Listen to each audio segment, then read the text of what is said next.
Hello guys, welcome again. And in this video, I am going to tell you something special about the new pattern of MCQ type paper for term 1 exam. So let's begin. Guys, first of all देखिएगा कि questions में कुछ changes हुआ है तो किस तरह के क्वेश्चंस का समावेश होगा। ये वीडियो आपके लिए बहुत हेल्पफुल होगा, specially for 10th CBSE। Which day was the largest gathering of international leaders on south African soil the installations of south Africa's first democratic non racial government. पहले क्वेश्चंस को पढ़ना है एंड आफ्टर देन रिप्लाई करना है। अगर आप लोगों ने अच्छे से इस चैप्टर को पढ़ा है थ्रोली तो एट दैट मोमेंट आपके लिए बहुत ही आसान हो जाएगा इसका आंसर देना। और चैप्टर्स को अच्छे से पढ़ें तो किस तरह के क्वेश्चंस जो हैं वो क्वेश्चंस बनते हैं। पेपर का जो सैंपल है उसके लिए आप CBSE की वेबसाइट पर जाकर वहाँ CBSE ने सैंपल पेपर भी डाल रखा है, वहाँ से आप लोग पेपर ले लीजिएगा, डाउनलोड कीजिएगा। एट दैट मोमेंट एग्ज़ाम्स के में आपके लिए हेल्पफुल रहेगा। ऑलरेडी वैसे मैंने वीडियोज़ आपके लिए वीडियो भी बनाए हैं, वहाँ भी आप लोग वॉच कर सकते हैं। तो गाइस चैप्टर जो है ये वाला जो क्वेश्चंस है वो नेल्सन मंडेला का जो चैप्टर है उसमें से है और बहुत ही इजी क्वेश्चंस यहाँ से है। बट डेट को लेकर के भी क्वेश्चंस इस तरह से पूछा जा सकता है जो आपके पास ऑप्शन है 9th में, 10th में, 11th एंड 19 में। तो 11th 19 में जैसा कोई ऑप्शन नहीं है, ध्यान रखना इस चीज़ का। फिर इसी में से एक और क्वेश्चन जो उठाया है, how does Nelson Mandela define the meaning of craze. यहाँ से देखिएगा एक और क्वेश्चन उठा लिया है कि नेल्सन मंडेला के अकॉर्डिंग यानी कि उन्होंने डिफाइन कैसे किया है क्रेज को। तो देखिएगा ट्रिम्फ ओवर फियर है, ट्रिम्फ ओवर लव है, ट्रिम्फ ओवर सेल्फिश है, ट्रिम्फ ऑफ पॉवर्टी है। तो गाइज लव और सेल्फिश जैसी चीज़ों का हम लोगों ने वार्निंग किया है, सेल्फिश तो एक अलग चीज़ हो जाती है। तो आपको इसमें ध्यान रखना है कि उन्होंने अपने जो संबोधन में किस बात को डिनोट किया है। तो यहाँ पर पावर्टी की बात जरूर चली है बट सबसे ज़्यादा जो चीज है क्रेज का मतलब लिया है वहाँ ट्रिप ओवर फियर है। बार बार उन्होंने अपने जो उसमें मेंशन भी किया है इस बात का कि जब तक जो भय है उस पर हम लोग निजात नहीं पाते हैं, उसको ओवर नहीं कर पाते हैं, तब तक हम लोग we can't do anything. Okay, so guys A option is the correct. So किस तरह का क्वेश्चंस देखेगा बन रहा है, अभी डेट को लेकर के हमने किया था कि किस तरीके से वो डेट क्या थी, वो भी आपको लर्न करनी है। थ्रेली आप लोग चैप्टर पढ़ेंगे तो इजी वे से आप आंसर दे पाएंगे। वीडियो को लास्ट तक देखना, हर तरह के क्वेश्चंस इसमें मैंने वीडियो के अंदर समावेश किया है सो दैट आपके लिए आसान हो जाएगा। तो ए ऑप्शन जो है ट्रिम्प ओवर फियर जो है वो करेक्ट आंसर है। तो सैम्पल पेपर भी आप वहाँ से देख सकते हैं CBSE की वेबसाइट से भी, सो आपके लिए आसान रहेगा। अगला हमारा क्वेश्चन है where did ceremonies take place. ये भी उसी में से है। अब ये प्लेस को लेकर के पूछ रहा है, rock stone amphitheatre, sand stone amphitheatre, glass stone amphitheatre, none of the above. Guys यहाँ पे देखिएगा तीनों ऑप्शंस में एम्पी थिएटर दिया हुआ है। यहाँ पर स्टूडेंट्स जो हो जाते हैं, स्टूडेंट कंफ्यूज हो जाते हैं, तो कंफ्यूज होने की कोई रिक्वायर्ड नहीं है क्योंकि यहाँ पे जो स्पेशली जिसकी बात की गई है वो उस जगह के नाम लिया गया है, उसको हमें उसका आंसर देना है। और अगर आपने पढ़ा होगा तो वहाँ सैंड स्टोन एम्पी थिएटर का मेंशन किया गया है। एक बात और ध्यान रखना कि ये सैंड स्टोन एम्पी थिएटर की लोकेशन भी पूछ सकता है कि कहाँ पर है। लोग प्रॉपर जगह का नाम भी पूछ सकता है इसके अंदर, ठीक है। ये तो यहाँ पे सैंड स्टोन एम्पी थिएटर ही पूछा है, इसके अलावा जहाँ पर ये हुआ उस जगह के पूछ सकता है।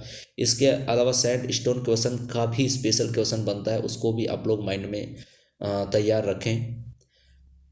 तो इस तरीके से ऑप्शन हम लोग चूज करेंगे। अगला एक और क्वेश्चन है what is a countries greatest wealth. ये भी उसी चैप्टर में से क्वेश्चन उठाया गया है।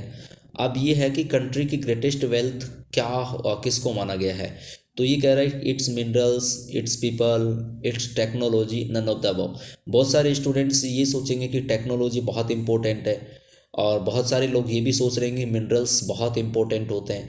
But guys you know very well कि अगर लोग ही नहीं होंगे तो टेक्नोलॉजी और मिनरल्स का क्या करेंगे। तो लोग बहुत जरूरी हैं। तो सबसे यहाँ ग्रेटेस्ट वेल्थ जो करेक्ट आंसर आएगा अकॉर्डिंग टू दिस चैप्टर तो इट्स पीपल होगा। टू बी क्लियर गाइज, ये बात आप ध्यान रखना, ठीक है। नेक्स्ट क्वेश्चन है हमारा what did Lencho hope for. ये लेंचो वाले में से लेटर टू गॉड जो है उस चैप्टर में से उठाया है कि लेंचो ने किसके लिए होप की।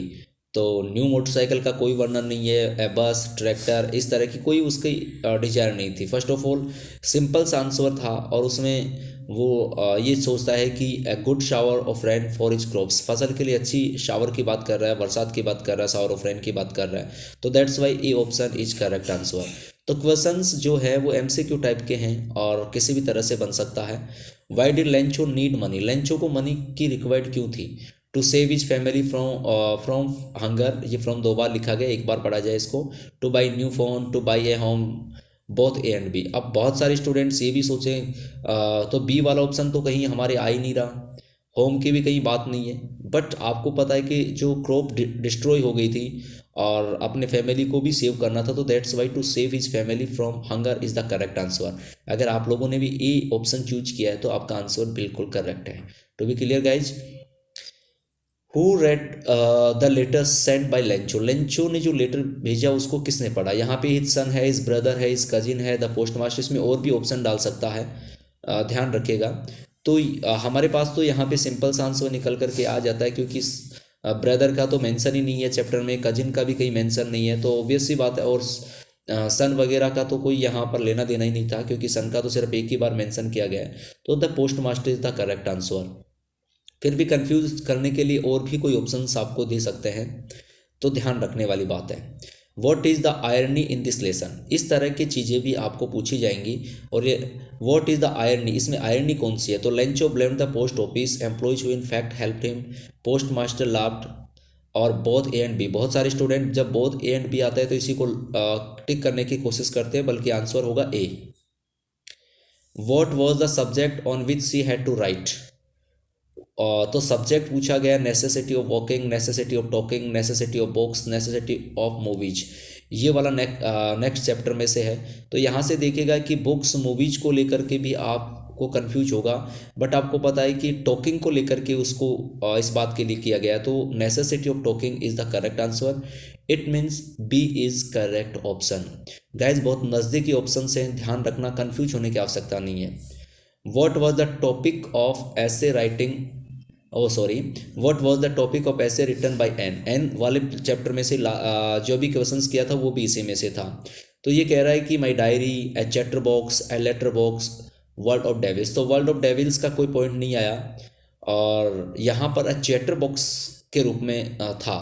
तो हमारा करेक्ट आंसर होगा B, a chatter box is the correct answer. How did the dust of snow affect the poet, यानी कि डस्ट ऑफ स्नो ने कैसे अफेक्ट किया? It change his mood, it made him better, provide him fruits, felt sorrow. तो सोरो तो वो पहले से था, इसलिए ये तो ऑप्शन होगा नहीं, फ्रूट्स वाली बात कहीं थी ही नहीं इसमें। तो यहाँ पर it change his mood is the correct answer. It means A option is the correct. ये ऑलरेडी आपको पहले भी बताया जा चुका है और बहुत ही सिंपल से क्वेश्चंस हैं। What was the mood off the poet in the beginning of the pome? Sad mood, confuse mood, romantic mood, all the above. देखिएगा रोमांटिक मूड होता तो वो ऐसी जगह पे नहीं जाता जिस हिसाब से वो बैठा हुआ था, यू नो। कन्फ्यूज वाला मूड आप लोग सोचेंगे कि हो सकता था कन्फ्यूज हुआ इसलिए गया था, नहीं गाइज, उसका मूड जो था सैड था और उसी के बाद में चेंज हुआ था। जब आप लोग पोम को पढ़ते हैं तो उसमें बाकायदा लिखा हुआ है। The crow and hemlock tree symbolize, यानी कि क्रो और हेमलॉक ट्री किसको सिंबलाइज कर रहे हैं? हैप्पी, खुशी को वो कर नहीं रहे, क्योंकि मैं इसमें चैप्टर में बाकायदा हेमलॉक ट्रीज का मीन भी दे रखा है कि ये एक पॉइजनशियस ट्री होता है। तो दैट्स वाई इसमें रोमांटिक और हैप्पी तो आएगा ही नहीं, और ब्लिस भी नहीं आ सकता। That's why C option is the correct, यानी कि सोरो। तो हमें ये भी देखना है कि किसको कहने का मतलब इनका मीन क्या है। और पोम ज़्यादा बड़ी नहीं है, बहुत ईजी वे से याद हो सकती है। वो डस्ट ऑफ स्नो रिप्रेजेंट, बहुत ही इंपॉर्टेंट क्वेश्चन है। डस्ट ऑफ स्नो किसको रिप्रेजेंट करती है? हीलिंग पावर ऑफ नेचर को करती है, कूल वाटर को करती है, स्नो टाइम को करती है। कुछ स्टूडेंट ऐसा भी सोचेंगे कि शायद उस वक्त बहुत ज़्यादा विंटर वाला टाइम था, स्नो का टाइम था। गाइज ऐसा आंसर नहीं होगा। ये जो वास्तव में रिप्रेजेंट कर रही है पोम वो है हीलिंग पावर ऑफ नेचर। क्यों कर रहा है? क्योंकि आपने देखा होगा कि पोइट जो है वो पहले सैड मूड में था और उसके बाद में उसका मूड चेंज हुआ था। तो that's why A option is correct. Name the poetic device used in the line has given my heart. ये पोइटिक डिवाइस पूछ रहा है कि इसमें कौन सी आएगी? Alliteration, simile, metaphor, personification. Guys simile का मैंने आपको बताया था कि जब एज, शो, लाइक जैसे वर्ड आते हैं तब हम यूज करते हैं। डायरेक्ट अगर तुलना होती है, कंपैरिजन होती है तो मेटाफर होता है। और नॉन लिविंग थिंग्स को अगर लिविंग थिंग्स का के रूप में प्रेजेंट किया जाए तो पर्सोनिफिकेशन होता है। अब बचता है, इसमें ऐसी कोई बात नहीं है तो हमारा लास्ट में ऑप्शन ए आता है एलिट्रेशन। एलिट्रेशन में क्या होता है कि जब कॉन्सोनेंट की जो साउंड होती है वो प्रोड्यूस होती है तो उसे एलिट्रेशन कहते हैं, और अगर वो वाउल्स की साउंड प्रोड्यूस होगी तो अजोनेंस होता है। तो यहाँ पर देखिएगा जो हमारा करेक्ट आंसर होगा वो ए होगा, alliteration. Has given my heart, to be clear guys, क्योंकि कॉन्सोनेंट की जो साउंड है वो प्रोड्यूस हो रही है। अब नेक्स्ट क्वेश्चन देखते हैं, what is ice symbol of. Ice किसका सिंबल है? लव का है, डिजायर का है, हैट्रेड का है? तो गाइज इसके अंदर बहुत ही इजी सा आंसर निकल करके आ रहा है, और उसमें जो करेक्ट आंसर होगा तो आइस। आइस जो है वो हैट्रेड को यानी कि इसका जो सिंबल है वो किसके लिए यूज किया है पोइट ने, तो वह हैट्रेड के लिए किया है। तो hatred is the correct answer, यानी कि C option. What is fire symbol of. अब यहाँ पे फायर का भी सिंबल पूछ लिया है, तो फायर जो है आइस और फायर दोनों में से किसी का भी पूछा जा सकता है। तो love and endless desire, lust and endless desire, love and marriage life, revelation. तो रेवलेशन और लव एंड मैरिज लाइफ तो ऑप्शंस का हमें कहीं भी इस तरह का समावेश नहीं है। मगर देखिएगा बी ऑप्शन जो है, अगर डिजायर देता है तो बात अलग है, बट इसमें ऑप्शन में और जोड़ दिया है, तो lust and endless desire is the correct answer. To be clear guys, तो B option is the correct. और अगला है देखिएगा Akshay, fill in the blank the movie before he read the review. या हमें फिल करना है कि वॉच्ड आएगा, हैव वॉच्ड आएगा, हैड वॉच्ड आएगा, वॉचिंग। गाइज बिफोर वाला वाक्य है, और अगर इसमें यहाँ पर हम देखें बिफोर के जस्ट बाद पास्ट सिंपल है, तो यहाँ पे बिफोर से पहले हैड प्लस वर्ब की थर्ड आएगी, it means past perfect tense use होगा। इसलिए हमारा यहाँ करेक्ट आंसर होगा C, Akshay had watch the movie before he read the review. To be clear guys, next sentence है every boy and girl. Verb concord वाले से में से है, टेंस को रिलेट कर रहे हैं, वर्ब एग्रीमेंट वाला है। Every boy and girl in the class to they are present, is present, have present और प्रेजेंट। जब एवरी या ईच से जब नाउन कनेक्ट होते हैं तो एट दैट मोमेंट हम लोग सिंगुलर वर्ब यूज करेंगे, तो is present is correct answer. To be clear guys, next वाला है I this book since morning. यहाँ पे हैज़ बीन रीडिंग आएगा, रेड आएगा, एम रीडिंग, वर रीडिंग। देखिएगा गाइज जब यहाँ पर टाइम के साथ में सिंस और फॉर का प्रयोग हुआ है तो यहाँ पर हमारा परफेक्ट कॉन्टिन्यूस टेंस आना चाहिए, और परफेक्ट कॉन्टिन्यूस के टेंस की बात करें तो सिर्फ और सिर्फ ए ऑप्शन में है, क्योंकि बी, सी और डी में ऐसा कोई समावेश नहीं है। और हमारा करेक्ट आंसर होगा has been reading. I has been, oh sorry, यहाँ पर जो हैज़ है इसकी जगह आप लोग हैव लिखें, क्योंकि हैज जो है ऑप्शन गलत हो जाएगा, आई के साथ में हैव आएगा। To be clear, the council made its decision, verb concord वाले रूल में से है, अर्थात वर्ब एग्रीमेंट वाले टॉपिक में से है। तो काउंसिल जो है आपको बताया गया कि जो कलेक्टिव नाउन होती है और वो यूनिट का भाव देती है तो सिंगुलर वर्ब यूज होगी, और अगर वो अलग अलग देगी सेपरेशन का तो प्लूरल होगी। तो यहाँ पे मेड्स इट्स डिसीजन एक यूनिट का भाव दे रही है, इसलिए the council has made its decision आएगा। अगला है choose S for statement, Q for question, E for exclamations. इस तरह के क्वेश्चंस भी आएंगे आपके। अब हमारा क्वेश्चंस दे रखा है most of us usually lack the important virtue of patience. ये वाला स्टेटमेंट है या फिर क्वेश्चन है या फिर एक्सक्लेमेशन है। गाइस इनको सिंपल सा है, अगर किसी बात इत्यादि को या व्यक्त किया जाए, कथन को कोई आइडियाज इत्यादि दिया जाए तो वो स्टेटमेंट होता है। एक्सक्लेमेशंस मार्क्स आएगा दिया हुआ, ठीक है, तो इस तरह का कोई इस वाक्य में नहीं है। क्वेश्चन वाले में इंटेरोगेटिव जो मार्क होता है वो दिया हुआ आएगा, सो पहचानने में आसानी रहेगी आपको। तो यहाँ पर देखिएगा कि ना तो इंटेरोगेटिव मार्क्स है और ना ही कोई एक्सक्लेमेटरी मार्क्स है, और ये वाला जो सेंटेंस ऑफ आइडियाज को डिनोट कर रहा है यानी कि स्टेटमेंट है, तो इसलिए हम लोगों का जो करेक्ट ऑप्शन होगा वो एस होगा। बहुत ही सिंपल क्वेश्चंस होंगे ऐसे, इन्हें आप इजी वे से रिकॉग्नाइज कर सकते हैं, बस थोड़ा सा समझ कर करना है। When Raj was two, he fill in the blank already speak very well. Might, could, can और शुड मॉडल्स का क्वेश्चन है। यहाँ पे already when Raj was two दिया गया है, इसलिए कैन तो आ नहीं सकता। तो यहाँ पर जो कैन का पास्ट रूप होता है कुड, तो हम लोग कहेंगे कि क्या कुड जैसा मैं आपको बता चुका हूँ, कुछ करेक्ट आंसर है एबिलिटी, कैपेसिटी, कैपेबिलिटी। इनके अंदर हम लोग कैन का यूज करते हैं, किंतु पास्ट होने पर इसका पास्ट ऑफ कुड यूज किया जाता है, right. We fill in the blank है ऑलवेज रेस्पेक्ट आवर एल्डर्स। देखिएगा गाइज, जब रेस्पेक्ट की बात आए, हमारी मॉरल ड्यूटी की बात आए, तो हम शुड को प्रीफर करते हैं, और सिर्फ ड्यूटी की बात आती है तो मस्ट को प्रीफर करते हैं। तो यहाँ पर मॉरल ड्यूटी होने की वजह से सी ऑप्शन करेक्ट होगा, अर्थात शुड जो है वो हमारा करेक्ट आंसर होगा।